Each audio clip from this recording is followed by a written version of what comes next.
நெல்லை மாவட்டம் அம்பை சுற்றுவட்டாரத்தில் 500 ஏக்கர் நெற்பயிர்கள் மழையால் சாய்ந்திருக்கின்றன. கூடுதல் தகவல்களை செய்தியாளர் சிவமணியிடம் கேட்கலாம். சிவமணி, இது குறித்த விவரங்கள் என்ன? விவசாயிகள் எந்த அளவுக்கு கலக்கத்தில் இருக்காங்க?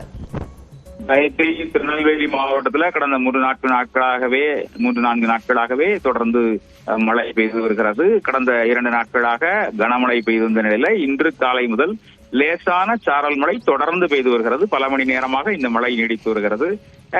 தொடர்ந்த கனமழை மற்றும் அதனை தொடர்ந்து பெய்து வரக்கூடிய லேசான மழையின் காரணமாக மாவட்டத்தினுடைய அந்த விவசாய நிலங்கள், அதாவது அம்பாசமுத்திரம் அருகே இருக்கக்கூடிய பிரம்மதேசம், காக்கநல்லூர், மன்னார்கோவில் மற்றும் வாகைக்குளம் ஆகிய இடங்களில் சுமார் 500 ஏக்கர் நிலப்பரப்புல பயிரிடப்பட்ட நெற்பயிர்கள் அறுவடைக்கு தயாராக இருந்தது.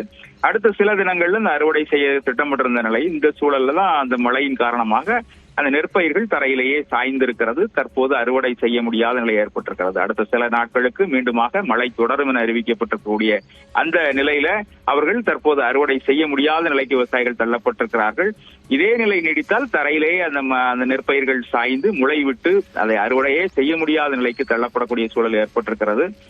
இதன் காரணமாக விவசாயிகள் மிகுந்த கலக்கத்தில் ஏற்பட்டிருக்கிறார்கள். மாவட்டத்தில் பல இடங்களில் நெற்பயிர்கள் அறுவடை செய்யப்பட்டு நெல் கொள்முதலும் செய்யப்பட்டு விட்ட நிலையில இந்த பிரம்மதேசம் உள்ளிட்ட பகுதிகளில் சுமார் 500 ஏக்கர் நிலப்பரப்புல விவசாயிகள் மிகுந்த பாதிப்படைந்திருக்கிறார்கள். அவர்கள் தங்களுடைய அந்த இழப்பை கணக்கிட்டு தங்களுக்கான நிவாரணத்தை வழங்குவதை அரசு உறுதி செய்ய வேண்டும் அப்படிங்கிறது அவர்களுடைய கோரிக்கையாக இருக்கிறது. நன்றி சிவமணி, விவரங்களுக்காக.